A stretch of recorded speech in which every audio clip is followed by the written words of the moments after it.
예전에 대학 다닐 때 자취를 했던 적이 있었습니다. 한 번은 방을 구할 때 이후로 처음으로 어머니께서 오신다는 연락을 제가 받았습니다. 당연히 오신다고 하니 열심히 맞이할 준비를 위해 청소를 했습니다. 방 온 구석을 쓸고 닦고 문지르고 정리하고 열심히 준비를 했습니다. 이 정도면 칭찬받겠다 싶었는데 어머니께서 오셔서 방문을 여는 순간 어머니께서 뭐라고 하셨을까요? 방이 이 꼴이 뭐냐? 왜 이렇게 엉망이냐? 이러시면서 팔을 걷어붙이시는 것입니다. 제가 수업을 갔다 온 사이에 자취방이 완전히 변했습니다. 정말 방 안이 반짝반짝 빛이 난다고 느낄 정도였습니다. 저 자신이 괜찮다고 하는 그 수준과 어머니의 기준은 완전히 다르다는 것을 제가 그때 절감하게 되었습니다. 어머니가 왔다 가신 그 자리, 어머니가 다녀가신 그 자리는 이전과 이후가 정말 달랐습니다. 오늘 본문을 묵상하면서 이 예전의 기억이 떠올랐습니다. 우리가 지금 묵상하는 말라기서를 보면 이스라엘은 점점 엉망이 되어 갑니다. 예배가 더럽혀집니다. 성전은 세워졌는데 예배는 더 무너져 있습니다. 하나님께서 오해와 무시와 멸시를 당하십니다. 이제 사람들은 하나님을 두려워하지도 않고 기대하지도 않습니다. 제사장이나 백성들 할 것 없이 그들의 삶 속에서 거리낌 없이 음란과 악을 행하던 시대였습니다. 이러한 자기 백성들의 삶과 그들이 엉망으로 드리는 이 예배를 보시면서 하나님께서는 무엇라고 말씀하실까요? 오늘 본문에서 하나님께서는 괴롭다고 하십니다. 자기 백성들을 향한 당신의 마음이 슬픔과 고통으로 가득 차 있습니다. 이러한 백성들에게 무슨 소망이 있을까요? 그런데 말라기는 오늘 본문에서 전혀 다른 날이 올 것이라고 선포를 합니다. 여호와의 날입니다. 그 날이 오면 모든 것이 새롭게 될 것입니다.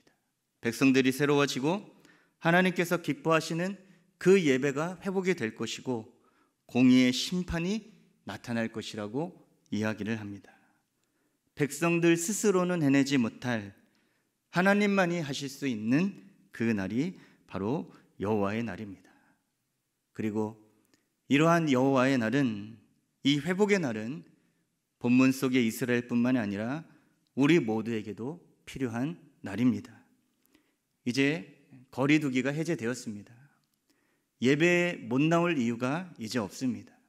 또한 예배에 단순히 자리에 참석하는 것이 다가 아닐 것입니다. 우리는 하나님께서 기뻐하시는 예배를 더욱 회복해 가야 합니다. 우리뿐만 아니라 삶의 회복, 또한 예배의 회복이 필요한 이 땅의 모든 교회들을 향해 우리가 무엇을 기도해야 할지 이 본문 가운데 두 가지를 같이 살펴보기를 원합니다.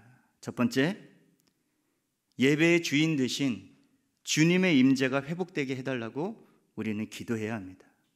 오늘 본문 1절과 2절에 보시면 계속 반복되는 표현이 있습니다. 한번 같이 읽어보겠습니다. 1절과 2절입니다. 시작. 만군의 여호와가 이르노라. 보라, 내가 내 사자를 보내리니 그가 내 앞에서 길을 준비할 것이요 또 너희가 구하는 바 주가 갑자기 그의 성전에 임하시리니 곧 너희가 사모하는 바 언약의 사자가 임하실 것이라. 그가 임하시는 날을 누가 능히 당하며 그가 나타나는 때에 누가 능히 서리요.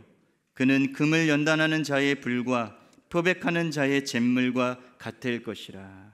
아멘. 오늘 말씀을 준비하면서 제 마음에 가장 많이 와 닿고 또 기도되었던 표현이 바로 이 임하신다 표현이었습니다. 그분이 임하시는 날을 누가 능히 당할 것이며 그분이 나타나시는 때에 누가 견디겠냐고 오늘 본문이 이야기를 합니다. 바로 우리의 예배에 가장 먼저 필요한 것, 가장 필요한 것은 주님이 임재하시는 것입니다. 그리고 그 임재하신 주님을 우리가 만나는 것입니다. 사랑하는 여러분, 이 시간 우리 모두 우리의 기억을 떠올리기를 원합니다. 자신이 가장 은혜 받았고 우리의 영혼이 새로워졌던 그 뜨거운 예배를 드렸던 때는 언제였을까요? 그 예배는 틀림없이 우리가 예배 가운데 주님을 만났던 시간이었을 것입니다. 주님의 임재가 너무나 명백하고 가득해서 찬양을 드리는 순간 그 가사가 나의 온전한 고백이 되고 우리가 드리는 기도와 찬양이 주님께로 올라가는 것이 눈에 보일 정도로 너무나 명백하게 느껴집니다. 그분의 임재 앞에 그리고 그분의 만지심에 우리가 뜨거운 눈물을 흘리게 됩니다. 말씀을 들을 때 천둥과 같은 울림이 내 영혼에 들려집니다. 주님이 친히 내 앞에서 말씀하시는 듯한, 내 귀에 들려주시는 듯한 그런 시간이었을 것입니다. 설령 주님이 엄하게 나 자신을 꾸짖으신다 할지라도 한없이 밀려오는 은혜의 파도로 말미암아 그것이 내 영혼을 새롭게 한다는 것을 우리가 압니다. 똑같은 말을 하는 것 같은데, 똑같은 말을 듣는 것 같은데 나에게 다가오는 그 무게와 그 깊이가 전혀 달라질 때 바로 그것에는 분명 하나님의 임재가 있었던 것입니다. 예배는 단순히 찬양을 부르고 말씀을 듣는 시간이 아닙니다. 그 이상입니다. 예배는 살아계신 하나님을 만나는 시간입니다. 어떤 신비한 느낌을 쫓는 것이 아닙니다. 살아계신 주님을 만나고 우리를 도우시는 그 은혜의 보좌 앞으로 우리가 나아가는 것입니다. 바로 그곳에서 나를 씻겨주시는 은혜, 나를 다시 채워주시는 은혜, 나를 만져주시는 그 은혜를 우리는 경험해야 합니다. 오늘 본문에 보시면 하나님께서 보내시는 언약의 사자, 곧 우리의 주님은 다른 곳에 임하지 않으십니다. 당신의 성전에 임하신다고 합니다. 바로 우리 안에, 우리 공동체 안에, 그리고 우리가 드리는 모든 예배 안에 하나님의 임재가 회복되는 것, 바로 이것이 진정한 회복의 첫 모습인 것입니다.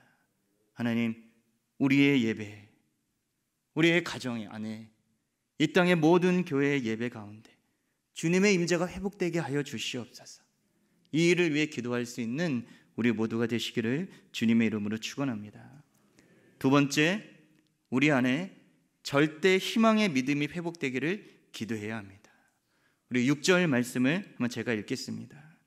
나 여호와는 변하지 아니하나니 그러므로 야곱의 자손들아 너희가 소멸되지 아니하느니라. 이 말씀이 잘 안 와닿아서 새 번역 버전을 찾아보았습니다. 좀 더 잘 와닿는 것 같은데 우리 함께 한번 읽어보기를 원합니다. 3장 6절입니다. 시작. 나 주는 변하지 않는다.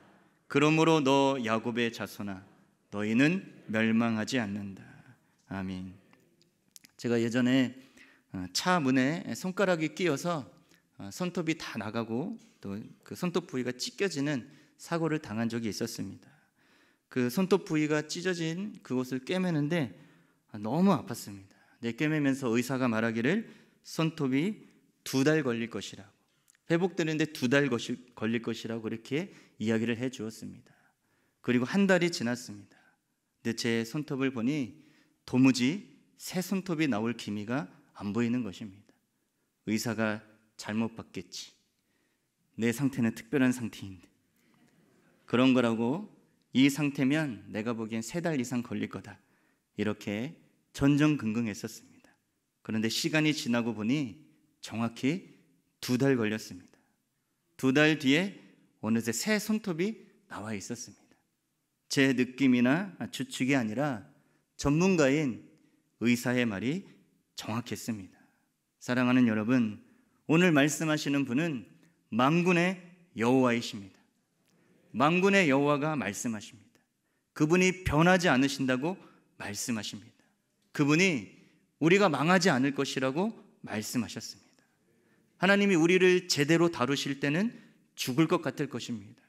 이제 망했다고 느껴질 때도 있을 것입니다. 단련받는 시간이 보통 이렇습니다.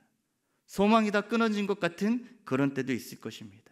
그러나 우리는 그렇게 느낄지라도 만군의 여호와 하나님께서는 자신 있게 말씀하십니다. 너 안 망해. 내 백성은 망할래야 망할 수가 없다. 왜냐하면 내가 망하게 그냥 두지 않을 것이다. 내 마음은 절대 바뀌지 않을 것이다. 나는 신실해서 내 백성들 안 망하게 할 것이다. 내가 살릴 것이다. 하나님이 말씀하고 계십니다. 의사가 칼을 들고 우리의 배를 가를 때에는 죽이기 위함이 아닙니다. 살리고 고치기 위함입니다. 만약 하나님이 우리를 위하시면 누가 우리를 대적하리요?